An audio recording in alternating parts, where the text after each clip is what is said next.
Welcome back, ladies and gentlemen. Everybody here to enjoy some ABL Week 7 action. Final week of some of these group stages coming into knockouts.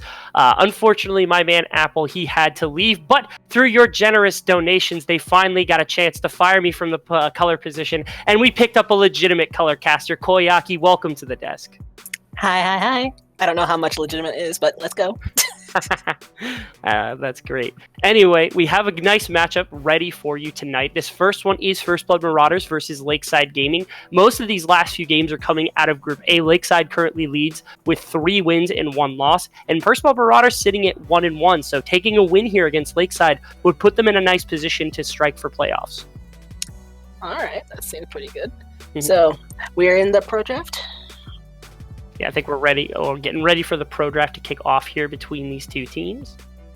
And there it is. Yeah, we're going to kick off here between them. First Marauders. First, kick off with an Ash ban. We'll see what it is that Lakeside Gaming want to respond with. That's just pretty commonplace. Just the amount of poke and control you can get during lane phase is kind of stupid, so I can go with that. That's fair. It's not the Xayah or the Kai'Sa that we would expect, or at least we've seen pretty much dominate the ADC role recently, but must feel comfortable on the Ash pick for the side of Lakeside. Lee Sin taken away. Kiana, again, a lot of these AD playmaking junglers being taken off the board so far. We'll see what the next ban is from Lakeside. Though in all honesty, they might also be looking just to trade. One side gets Kai'Sa, one side gets Xayah, because even in solo queue, I've been seeing not many people are banning either ADC. Both sides of ban phases are usually just fine with letting one ADC get one and the other, and then you just hope for the best in the laning phase.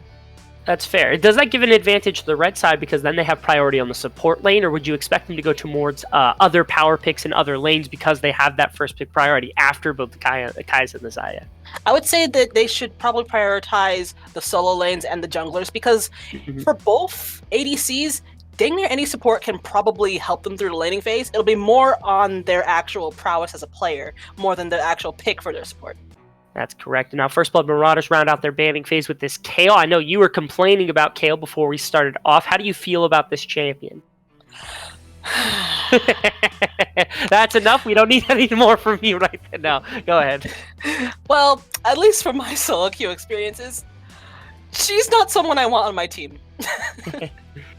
But though I will say that in the 5th environment, she is someone who can actually be a big problem, depending on how the jungler paths, in the top lane. Yeah, and now interestingly, we see First Blood Marauders, they do ban out the Kayle to end with Xayah taken away from LSG, but Kai'Sa not first picked. Instead, it is the Rek'Sai confirmed here. As you said, maybe the priority coming towards these junglers. Do you think it's a wise decision, or would you have preferred they take the Kai'Sa that it looks like Lakeside's going to confirm here? In all honesty, since they're taking a Rek'Sai is a very early game, mid-game focused jungler. So in all honesty, we could probably expect her to be running down to bot side a lot because of this. Or they're just okay, you have Kai'Sa, we're fine. We're probably just gonna make sure that our other solo lanes are gonna be the ones where we're gonna be putting most of our resources into. But in all honesty, I'm not really too disappointed that they let Kai'Sa go, because she is a problem, but that doesn't necessarily. Yeah, Olaf pickup here for likely the jungle of LSG. They're coming out saying we are not going to deal with the aggression of Rek'Sai. We're going to bring something that can duel it or at least track it very early. Pantheon being hovered by First Blood Marauders here. Heard some questionable hums coming from you. What do you think about the Olaf pick?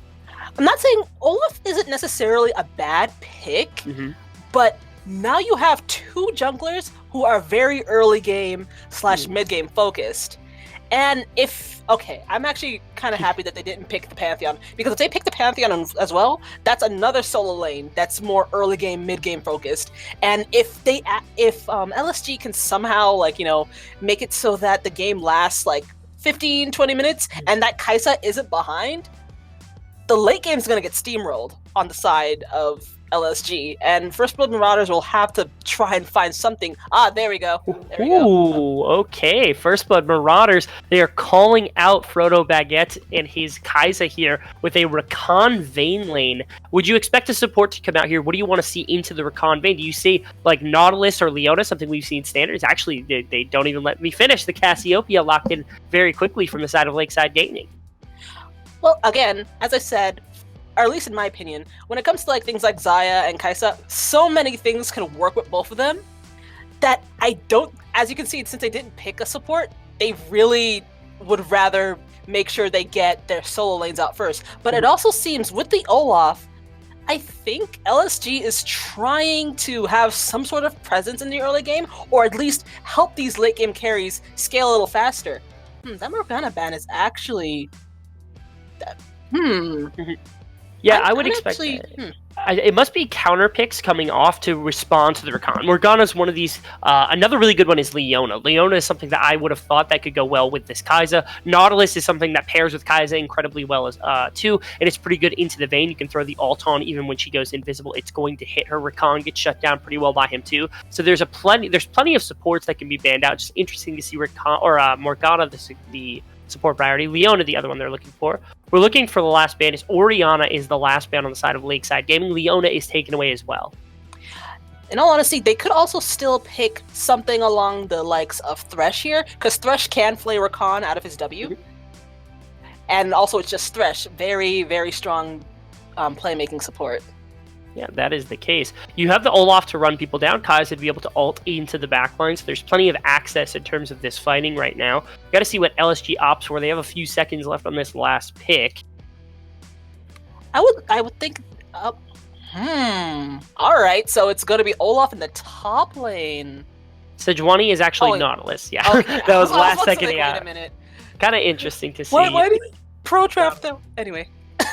Gotta love pro draft, yeah. But the Nautilus taken with the Kai'Sa, again, one of the picks that was highlighted there. The Morgana, Leona, and the Nautilus was the third one. As you said, the Thresh, and gonna opt for the Nautilus instead. Another hook champion. Renekton being hovered at the moment as the preference for top lane. That is gonna get locked in. How do you feel about Renekton blind right now into this matchup?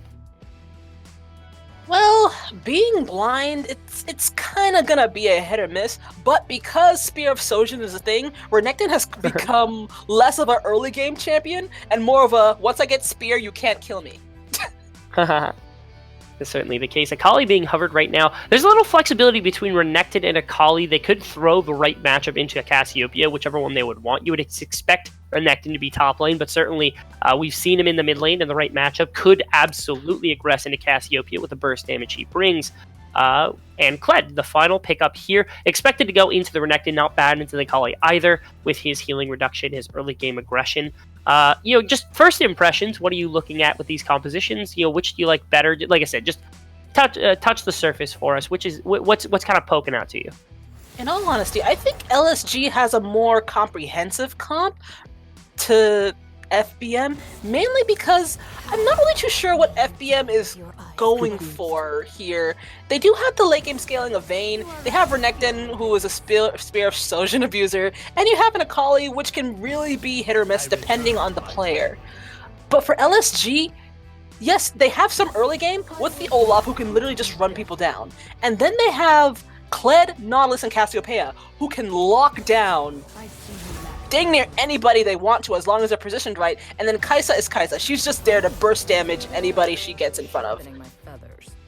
Yeah, interesting to look at these compositions. Like I said, I want to look at both. I'm going to list some champions. So you have Rek'Sai, you've got Rakan, Renekton, Akali. You got Kai'Sa, Olaf, you have, and then even like the Kled. There's a lot of dive and potential to go deep into enemy territory with both of these compositions, with really only the Vayne and the Cassiopeia being the sort of like typical front to back team fighting. Who do you expect has that advantage? Like, how do these teams play these fights out in order to make sure they're the ones executing the dive better? I would say I think LSG has more of an opportunity to execute the dive better, mainly just because of the Nautilus ult. If Nautilus ults someone behind, basically, like say if Vayne was behind everyone, and he somehow gets an ult on her, everyone else, Kled can ult in, Cassiopeia can ult on anyone who's facing her, and Kai'Sa can just like dip on Vayne, and then after that, Vayne's gone, so the only real problem would probably be the Akali, depending on how far ahead she is. Rek'Sai is going to be a problem, but the thing is, she has to go in, and everyone else can go in faster than she can. So, it's... As I said, it's just... Their team comp is kind of discombobulated. They're good picks, but I just don't see the synergy there, if you know what I'm saying.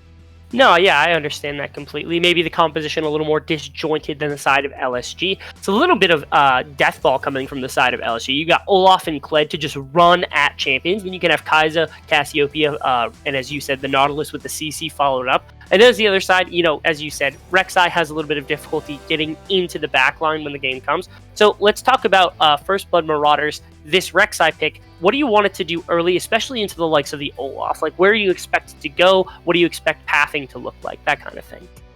In all honesty, I expect Olaf to probably have the upper hand against the Rek'Sai early game. That's just my personal opinion. So what I would like to see, I would like this Rek'Sai to make sure that Olaf can't follow her. Because if Olaf follows her, especially if she's going for like a gank, I think Olaf, depending on whether or not his teammates can actually react fast enough, I think they're just going to win any 2v2 that happens, and he probably will win any 1v1 post-level 2 or 3 in the jungle, unless Rek'Sai knows he's coming. So I want Rek'Sai to either try and, like, you know, pull some magic and mess around with the Olaf's mind a bit and try to, like, get some, like, you know, sneaky ganks off, or play opposite of Olaf. If Olaf's ganking top, she should gank bottom. Because, as I said, the 2v2s are probably going to work in her favor. Either way, probably going to need some creative pathing out of that Rek'Sai and Zadok's to make sure that that works. So, you know, we have two junglers that have the capability of affecting the game early, so let's look at lane matchups. Renekton versus Kled. Kled has that Grievous Wounds on his Q, has been known as a very high-tier pickup right now. Renekton, he has the Spear of Sojin. He's abusing that right now. What are the strengths of these two champions? Who do you expect takes the 1v1 if it's isolated, versus how do you expect if a jungler's going to come up here is going to win the lane for them? In all honesty, I would like to say that between these two picks, both of them are pretty much lane bullies. I think it's going to come down more to, like, just player skill rather than just, you know, champion pick at this point. But if I had to say, depending on the junglers, I think Kled Olaf would probably just wreck Renekton and Rek'Sai. Yeah, absolutely. I also want to take a look at bottom lane really quickly, because again, Kai'Sa Nautilus is a very standard lane that we see pretty commonly. Kai'Sa, of course, one of those top tier ADCs, at least as of late. Vayne, we all know what a Vayne can do in the right situation. Rakan is very good at protecting a lane like this for at least an extended period of time, setting up fights for it as well. But the question is like, the Kai'Sa Nautilus has a ton of CC, a ton of engage, and a lot of damage in the earlier phases of the game. Can the Vayne and the Rakan withstand this laning phase? How do you see them doing that? The first and foremost thing is that they have to not get hooked. If they don't get hooked, Rakan can actually kind of determine how the lane can go with, like, you know, the fear of getting knocked up by his W, and also with just the straight poke that can come out of his Q. His Q does a lot of damage, especially if you're squishy. So if they can play Fancy Feet and work between the cooldown of Nautilus's Q, they should be fine in the 2v2. They need to watch out for ganks, obviously, but in the 2v2, they should be fine. So it'll all be on, you know, Boom Hunter, whether or not he can land those Qs, because as soon as he lands a Q, that's a stack for Kai'Sa. And then you just keep going in, add another stack with the auto attack, and probably post level 4, someone's probably dead if they get Nautilus Q. That is the case. You heard it here first, folks. Beware the hooks if you are Socratic and Salazar. Really quick thoughts on mid lane matchup Cassiopeia versus Akali. I want to say we're not going to see anything really happen for like the first maybe 3 to 8 minutes. Maybe little pokes in between. Cassiopeia might, like, you know, get a little antsy, give her some Qs, give her some E spam, but I don't really think either laner is going to be trying to kill the other. If anything, we might see them actually try and roam more than kill each other. That's fantastic. Well, we have a nice game set up here between First Blood Marauders and Lakeside Gaming, but unfortunately, we have to take it to a short break first. Stick around. We have some great gameplay coming up very, very shortly.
Welcome back, ladies and gentlemen, ABL fans everywhere. We're bringing you First Blood Marauders versus Lakeside Gaming. First Blood Marauders on the blue side, Lakeside on red.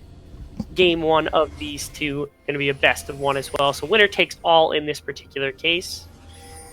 In case anyone curious about this as well, if you want more solid casting like Koyaki in this color casting position, donations, subscriptions help support hiring of new casters and anything else that the department needs, like the cool graphics that our producer Nick makes. So if you want to see more of this fantastic content, definitely support ABL in any way that you possibly can, as we kick off this game with an invade from First Blood Marauders to get some vision. All right, I'm actually happy that I'm actually happy that it is just a vision invade, because overall, I'm actually surprised that what's called LSG didn't try invade with, because they have a really good invade team. But whatever. Yeah, at least a little bit. Caught a little off guard. Maybe just playing a little bit more passive than necessary. That ward also looking towards this top side, which is the red buff here for Olaf. He does like to clear these AoE camps with these axes, so spotting out that pathing is going to be an advantage here for FBM early. Though we do have a return ward from LSG on their Raptors as well, so... Yeah, pretty standard stuff. Standard invade, standard ward locations for both of these players. We do have the Nautilus and the Kaisa sitting in that brush waiting to maybe look for a cheese here. Though in all honesty, I think it wasn't really going to happen because they kind of already knew where Olaf was starting, so... Yeah, that's correct. They knew to pay at least a little bit of respect, not walk into the river, go that aggressive pathing, and push advantage here already for the Kaisa and the Nautilus. I am very happy that Rakan went Q first, because I've been seeing a lot of Rakans go W first when not paired with Xayah, and yes, it can work, but it's kind of like, you know, playing Nami and going bubble first. Yes, you get the CC, but at level 1, you're probably not going to be killing anyone. Yeah, that is correct. Looking at the rest of these lanes, pretty even. Yeah, early level 2 here from Renekton means a nice trade's going to come out. He has Conqueror stacked as well. Yeah, he's in the face of this Kled right now. Just auto-attacking away. Yeah, Stolen not under any true threat of dying, but dismounted with about half a health bar is a rough place to be into this Renekton pick. Yeah, but I do like the fact that he did know, like, okay, he's in a problem. He should just, like, get the heck out. And he didn't have to burn any summer spells for that, so good for him. And now they're both back to level 2, so he should be fine. Emphasis on should. Absolutely. Now, also, take a look at the junglers. They're mirroring each other almost flawlessly. Both took their entire red side set of camps. Wolf camp now being aggressed on, and both heading towards their blue buff as well. Expect full clears, and then the Scuttle Crab as well on both sides. All right, and I do think that we might see Olaf try and gank.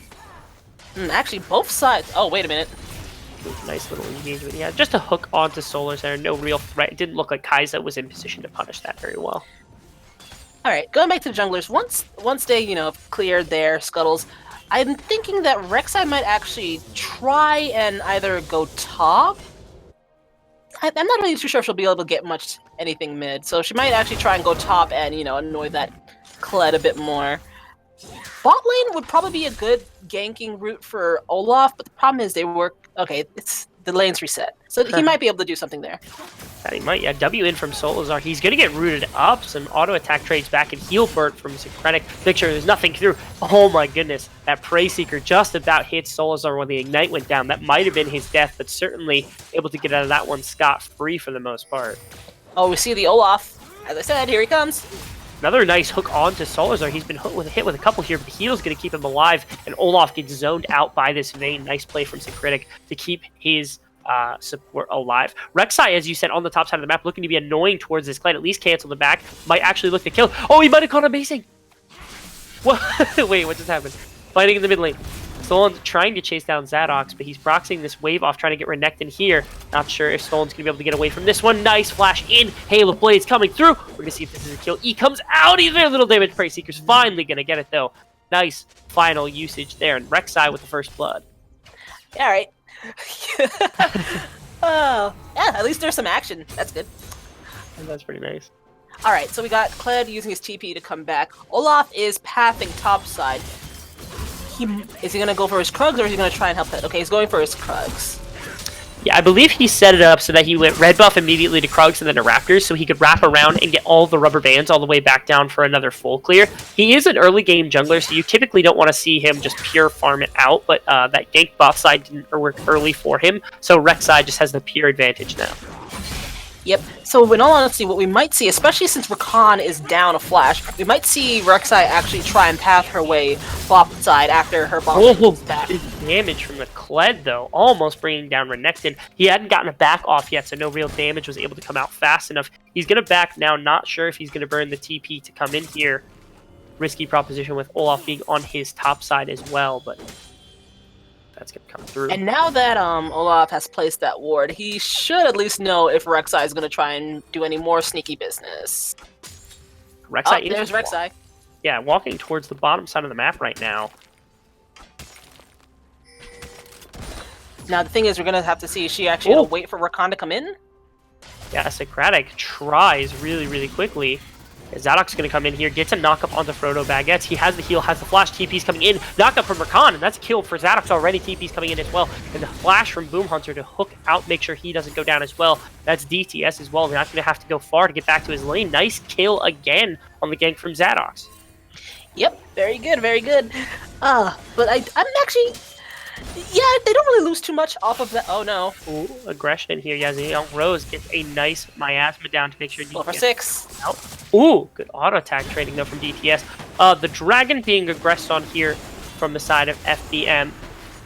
But Nautilus and Olaf are here to be a thorn in the side of this team. Zadok's not really doing anything right now, so Krennic just getting some auto-attacks on the J-Rigs. So they might look for an engagement, but Young Rose is here. DTS fighting on the top side of the map, and Solazar gets bursted out. You got Kai'Sa, you have that burst from Olaf as well. Young Rose gets a nice ultimate out. Not sure if they're going to be able to follow any further. Ultimate comes out from DTS. We're going to see if he's able to hunt down Young Rose, but it looks like they're just going to part ways. Final Q does hit, so he's going to get some movement speed. Not going to do anything. They now have priority on Dragon on the side of Lakeside Gaming after that kill on Rakan. I think there was some miscommunication with the Rakan, especially since he was so low already. I don't think it was the play to actually go on that. Attempted steal didn't work. Wait, did he smite? Oh yeah, he did, okay. Preyseeker not going to find it. Yeah, nice smite from Olaf to make sure he gets that one. Vayne picks up a little bit of farm back in the bot lane as well to make sure she gets a little bit back into this one. As you said, yeah, maybe a miscommunication for Rakan. He was low. There were 3 of them clumped together pretty well, so a W would have actually caused quite a bit of ruckus, but it's not enough there. Diomar getting a nice trading into this. He has actually fully stacked Conqueror here if he wants to aggress onto X Stolen, but not too sure if that ultimate comes out for but the shield doesn't really do much, and he immediately gets knocked off. He's gonna flash under tower, and that's the Renekton getting 2 E's walking all over this Kled under his own tower. Oh, that was actually so unfortunate. I'm not even sure. I think Kled actually lost his ult because he died. Like, Skarl just abandoned him. I think that's the possibility. Yeah, they didn't go very far with it either, so the shield wasn't going to be very big, but still, just kind of maybe a misappropriated use of that ultimate, thinking he could take the fight into the BF Sword Renekton. You shall learn that lesson very quickly and very harshly. Well, it seems like top lane is going from bad to worse. Renekton's 30 CS up, has a kill on him now. Apparently he's never scared of nothing in the top lane. Even towers don't phase him. He's gonna be a really big problem soon, especially once he gets that Spear of Sojin. Rek'Sai is doing Rek'Sai things, as she should be. she's 2-0, early game jungler, doing what needs to be done. Mid lane is basically, as I said, they're not really trying to fight each other, as they really shouldn't be. Because, yeah, they can both... Okay, well, no. Cassiopeia can't burst down Akali. But if they wanted to, they could try and kill each other, but I don't think it would end up too well for either side, or both of them would die. Relatively even lane state here in the mid lane, and a lot of roaming power can come out of DTS once he has the Gunblade and the movement speed. Just doesn't have either of those items available to him yet. Bot lane also surprisingly going in the favor of the Vayne early on into this Kai'Sa Nautilus, which should have been a strong lane for the side of Lakeside. This isn't looking quite as strong as you would expect it to. We didn't get tons of time to talk about this. Would you have expected this out of the Vayne to be ahead a fair amount of seeing about 10 CS on the Kai'Sa at this point? No, I would not, especially how the laning phase went early, how the Rakan didn't really respect the Nautilus and lost his flash really early. But I think the reason why they're so ahead now is because Rek'Sai understood that they're going to be probably on the losing side of the 2v2. So she made sure that they had the priority they needed. Yeah, they had the priority they needed to get a little bit of an advantage, but as you said, that most of that advantage in the top side, about 1,000 gold lead here for the Renekton, and about 400 gold lead for this Rek'Sai at this point in the game. The Rift Herald is spawned at this point, so that could be a point of contention here in the next few minutes. Tower plates actually haven't really been taken anywhere except top lane, where that Renekton has 2 in his pocket. Yeah, in bot lane, I don't really... Until... Okay, actually, they're both level 6 now. In all honesty, I think what they might want to try and do in the bot lane on the side of FBM is wait for Nautilus to ult, try and bait it out somehow, and then go in after. Because I think they just... On the top side here, Zadok's trying to get aggressive on X Stolen. Ultimate pop from Diomar, but it's not going to actually mean anything, so nothing going to come out of this one except pushing Kled off of his top lane tower, looking to aggress. Are they going to get this tower here? Oh, and as I said, how the junglers should basically be opposite of each other. Here's Olaf in the bot lane. That's the case. Yeah, nice W, though, onto J-Riggs. Means he's going to struggle. He has no armor right now, so Vayne's able to continue. The ultimate from Marauders comes out, knocks him away, so no real fight. The Ignite, though, from Solazar, just enough to get the kill on the dive from J-Riggs. This was the strong side of the map for them with the Olaf on it. They lose a kill, aren't able to push the tower, and lose tower on top side to this Renekton and Kled. Or, my apologies, to this Renekton and Rek'Sai. Yeah, and honestly, I didn't think that Olaf would die, but he just took... Oh. Ooh. Yeah, very, very aggressive ultimate under tower. Resets the aggro now, trying to get aggressive onto this Kled pick. He's not going to be able to get much. Diomar trying to get something, but the last tower shot's going to get him, and Zadok's also going to go down. Double kill for Kled under his own tower. Little bit over-aggressive from FBM. That is so unfortunate, and in all honesty, that might actually spring Kled back into the game.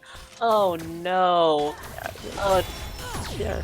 Take a look at the replay there. You want to break this one down for us? Okay, so it seems like, hey, you know what? Kled's not that strong. Let's just go in after him. Rek'Sai takes 3 tower shots, so now they're hurting. There's actually a fight going on into the stage. Boom Hunter has to flash over the wall, but yeah. Oh, Secretic actually flashes after him in the auto attack, able to catch him up fast enough. Nice kill for the Vayne. A nice play from Salazar to know when they can capitalize on this. Oh no, I think that top lane play, they really need to like rethink what they're doing, especially when they think someone's low. Cause yeah, I mean, yeah, he's behind. He is behind, but Tower's hurt. Tower's hurt a lot, especially after you get hit 3 times in a row. Yeah, 3 tower shots stacked at this point in the game is pretty much a death sentence for most champions. That priority on the Dragon is going the way of FBM, but there's teleport in from the Kled, trying to get something. Ultimate from Rakan comes out. Socratic trying to get out the back of the fight, and Olaf in a really bad place. He's going to go down to Socratic right there. Young Rose in a rough place as well. The rest of his team should be here. He's up to auto attack! He only gets the one in that. Vayne comes ulting in, going to try to chase down Young Rose. He's taking damage on the backside. Nautilus ultimate going to go into Socratic. They're not going to be able to chase down Young Rose. Bottom side of the fight, Diomar going to be able to chase down Frodo Baguettes, and there's a tower there, so they're not going to be able to chase on a Boom Hunter. He finds a hook on a Zaddox, but still nothing really coming. I don't think they want to commit to this one. They can just go back to the Dragon.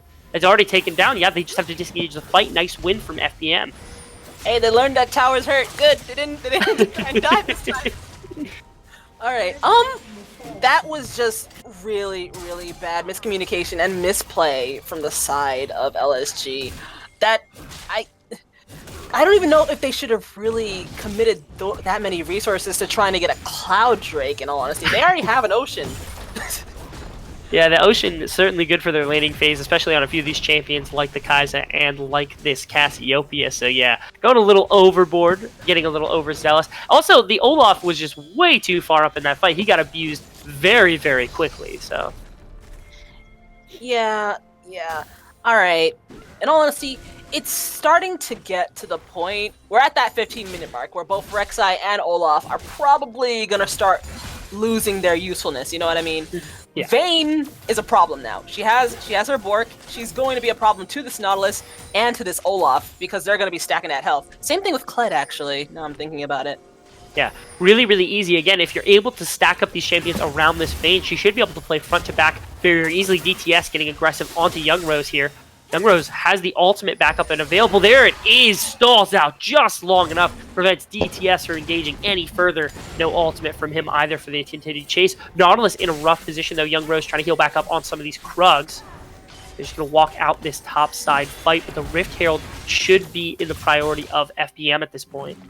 Alright, LSG needs to start respecting FBM a little bit more. They coming out into the bot lane, yeah. They're gonna take one of these members away from the Rift Herald, knowing they're gonna secure it here.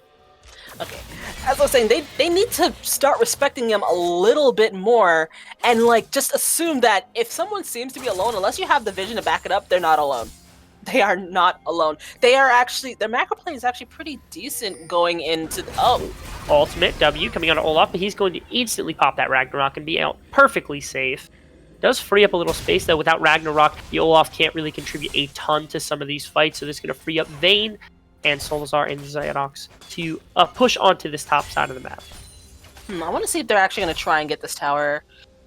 They have vision on basically... Okay, no, they're actually just going to back off after this. Which is actually pretty good, because the only other way that they could try and kill Cass would probably be following her on the tower. And you do not want to try and dive a Cass on a tower. That grounded is probably going to do more to you than he would do to her. That is correct. There's certainly a great line of thinking. They're still feeling the effects from that top lane dive a little bit ago, I'm sure, as well. And also, when you think about it, grounded versus their comp is actually amazing, because every single one of them has some sort of mobility, or like, you know, some mobility enhancing ability to move, you know, get on top of you. Dash, some movement, yeah. Yeah, so Cassiopeia is probably going to be one of the few people who's going to be really safe during, like, you know, any extended chases. Yeah, that's correct. Now, the Rift Herald being popped mid lane, going to try to break this tower, going to be able to get it very freely. Let's see if they stick around and try to get a second charge here. My apologies. Boom Hunter going to auto it, not going to be able to get it from behind to knock down a lot of its health. About half the tower health. Going to go down here pretty easily. Nice little play. They're setting up a bait.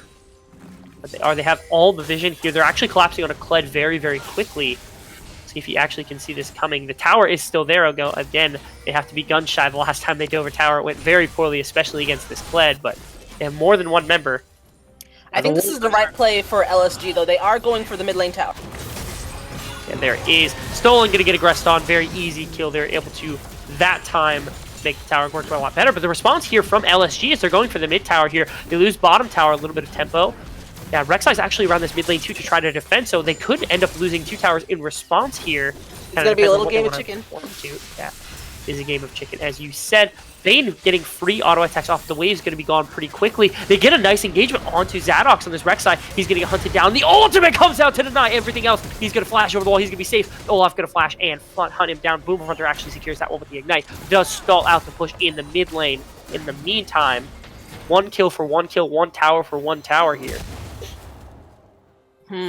So basically it was a wash from the sides of both teams. Well, that was a lot of action.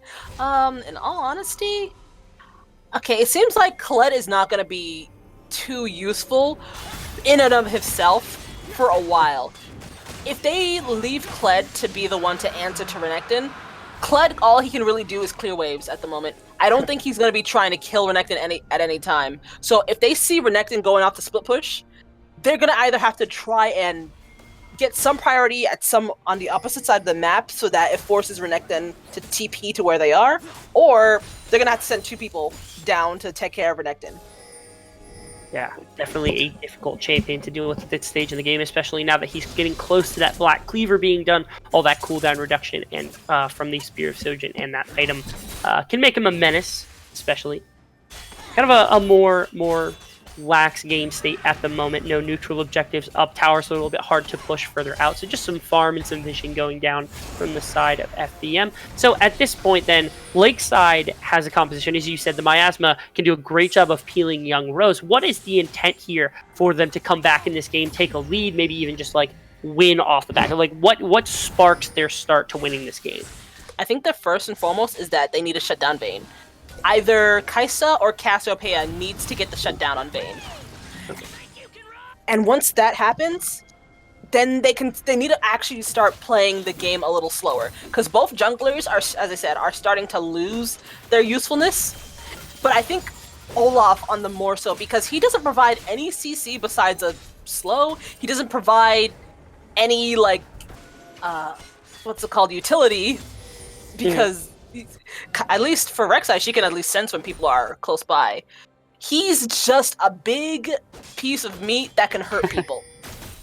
And the thing is, if people on the enemy side like Vayne are there, he's not even that thick of a piece of meat. Ooh.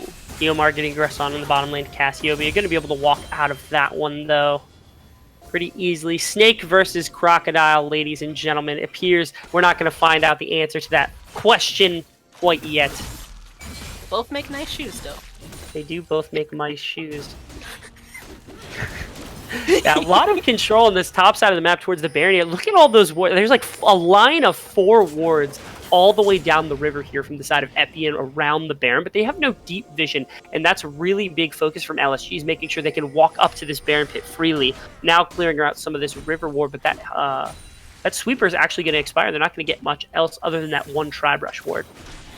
I do want FBM to actually try and get some of that deep vision, because they do have the power to back it up, and they can easily get the priority on the other lanes to just walk into the jungle of LSG, which I'm not too sure why they're not doing.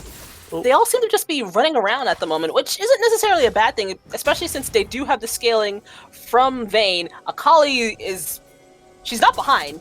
She's not necessarily ahead, but she's not behind either. So, and they have Renekton. Oh, wait a minute. Ooh, more fighting between the Crocodile and the Snake. Archimedes will finally have his question answered. My apologies. Teleport in from DTS. Going to try to aggress onto Young Rose. Ultimate hasn't quite been used yet. Nice E into the bush to deny vision. Gorgeous play from DTS and from DMR. Ultimate's going to go onto Zadox. This Rek'Sai is going to be a rough position. His ultimate's going to make him untargetable here for a second. Syncretic is going ham in this fight. He gets on the back line. Kai'Sa going to go down very quickly. Now Boom Hunter trying to walk out of this situation, but he's not going to be able to. 3 kills going the way of First Blood Marauders. They should be able to push this tower very freely as well. Kai'Sa nowhere to be seen. That was actually a really good play from all sides of FBM. Wow. Okay. Well, yeah, Kai'Sa couldn't really do anything. She didn't have ult up to really go in on that. And even if she did, she probably would have just died. Probably. Probably Now, would have died. they are relatively low, at least at very minimum. Socratic is quite low, and they're sieging onto this bottom side tower. Are they going to be able to get this, or do they just have to back off?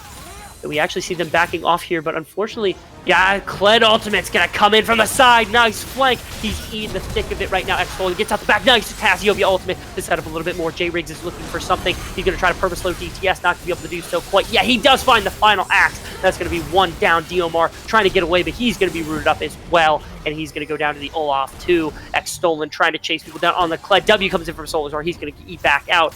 This should be the end of the fight here. Nice little re-engage from the side of Lakeside. Off the overextension from FBM to try to secure that bottom lane tower. Yes, that was a major. Oh. Nope, Nautilus Hook not going to mean anything in the end. They're walking towards this Baron buff, though. I'm not too sure if I agree with this. This is giving me some Dignitas vibes from Season 4. I don't know about this, my dudes.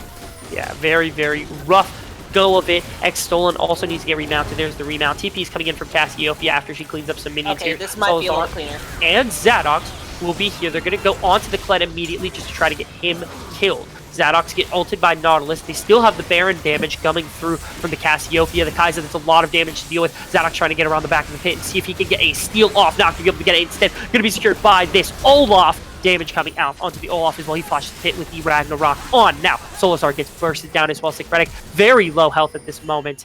They're base though. Yomar DTS coming in to try to sweep up the rest of this fight. Auto attack comes through. Young Rose in a rough position. He's going to go down. Yomar 2v1ing in the middle of the Baron pit. And that's DTS cleaning up the rest of the fight. Baron buff, I think, completely gone. Yeah, and minions on the base. Just a little overextension from Lakeside, punished very heavily by the solo laners at BM. Only one left standing in the way is X-Stolen. As I said, I did not agree with that Baron call at all, mainly because, first off, the enemy is still alive, and second, they were not ahead enough to really be able to take it cleanly and then go back to their base, and now they've lost a second inhib. Yep, they did. And they're going to lose Dragon as well. Yeah, they are. Off the back of that Baron play, they do deny it from the side of FBM, if you can look at it in more of a glass half full type way. But on the other side, DTS does finally pop off and get a massive gold advantage for himself. So he's going to be a big carry as well, alongside Socratic. Just too much damage coming out of them at this moment. Now they can look to siege down top lane. It's the only lane without with an inhibitor left from the side of Lakeside. I think it's more of a glass half empty at this point. Olaf he's not necessarily useless right now, but he's just a stat stick at the moment. Kled, he's not really going to ever become something that's scary to look at. He is just an Arbot after a while. Cassiopeia, she is going to be a problem, and she actually is kind of a problem. She can actually hold her own against Renekton if she's the one sent to deal with him. So there's that, but you got Akali who's fed, you got Vayne who's fed, Renekton has Spear of Sojin. Ooh, ultimate onto Solazar, he ults to get, or W's to get out of the way. Engagement here from Kled, they're trying to get over the wall. Kled actually follows him over there, and this Frodo Bag is also coming in with the ultimate. He tries to get him. Zadox going to take his tunnel right back out. Diomar is on the back line as well. They're trying to find a target. DTS trying to flank around. Socratic is here. He gets a kill onto the Kaisa. Not sure if that's going to be enough. X-Stolen, can he turn it? A nice Nautilus hook is going to secure a hook onto Socratic. He's going to go down as well. Kled able to secure that one. Young Rose here to clean up the rest of the fight if possible. Diomar gets runs into a remounted Kled. He needs to get out of this fight as well. Everybody's going to break apart. Zadox trying to run away. I think he should be able to. Yeah, that blue smite going to secure, I don't know, the Q. Going to see a little bit more of a fight here into Young Rose. Can Zadox do it? He cannot. Going to die instead. The minions still flooding the base, but the fights are starting to go away of Lakeside. Okay, but we do have Renekton going back to the top lane, probably going to try and see if he can actually get this tower so that there's only one thing standing in between them and their final inhib. That, again, was a discombobulated fight. They didn't really have that much vision into the top side of LSG, so that's why they kind of got caught and they were just kind of trickling in at the end. I will say, I think Vayne kind of mispositioned herself a little bit during that fight, because if she wasn't so close to Kled, she probably could have stayed alive and cleaned up the rest of the fight. So that was a bit of unfortunate on that side. But got hooked by Nautilus towards the end of that fight, securing her death. And as you said, kind of cost them the rest of their ability to contest from that point on. Nonetheless, still an advantage the way of FBM as they're awaiting probably second Baron, maybe the next Dragon to come up. It's a little bit of a stale map at the moment. Yeah, nothing really should be happening unless one team's trying to get a pick on the other. Their inhibs back up in the mid lane. They may actually be going for this top side since that turret is still up there, and they can kind of easily get vision onto the side of LSG as long as they're together. Yeah, impressive little difference. This is probably what they intended to do last time, just it was the Rakan getting a little far ahead of himself, not able to secure any additional vision. Now Zadok's DTS and this Renekton securing him that space to work with Yomar Secretic, getting that tower broken down. Now looking to maybe siege towards this top inhibitor tower. And honestly, I want to see if they're actually going to wait for bot side to come up a little bit, because you see that super minion waiting to get in. And we do see a big engagement. Solazar props the ultimate, going to try to find something. The Olaf ulting on the bottom side of the fight, but he's not going to find anything into this Renekton for the most part. And as you said, here comes the Kled ultimate to re-engage on the backside. Cassiopeia ultimate gets nothing. Yomar is trying to be the target here. DTS on the backside, going to try to put out some damage. X stolen on the front line. He's dying very, very quickly. That's the ultimate coming out here. Resurrection coming off onto Olaf. He's probably going to go down to the back line to DTS as well. And Secretic going to clean up the rest of the fight on this front side. He's going to get anything he wants. He kills the Cassiopeia. She has nowhere to go. Triple kill for the Vayne. 5 members dead from the side of Lakeside. And that's going to be FBM taking the game. Yeah, as you said, I think that was something that they tried to do earlier on. It's just that it was more of just Rek'Sai and Rakan rather than Rek'Sai, Rakan, and the rest. Yeah, that's correct. Another attempted engage onto a single champion there, but I think they picked the wrong target in having gone after that Renekton instead of something like the Rakan that's a lot squishier, a lot easier to burst. Still nicely played from the side of First Blood Marauders. I think LSG's thought was Nautilus did get a decent ult on Vayne, but unfortunately she was able to just roll back into everyone and nothing could really come off that. But yeah, you were right. They shouldn't have turned their sights onto the really tanky Renekton, and that kind of cost them at the end. And that it does. We don't have tons of time before the next game starts, but we're going to take a quick break. Congratulations to FBM in their win, but we have our final game of the night coming up here. It's Recon 5 Violet versus Grim Legion Esports. Don't touch that browser. We'll be right back.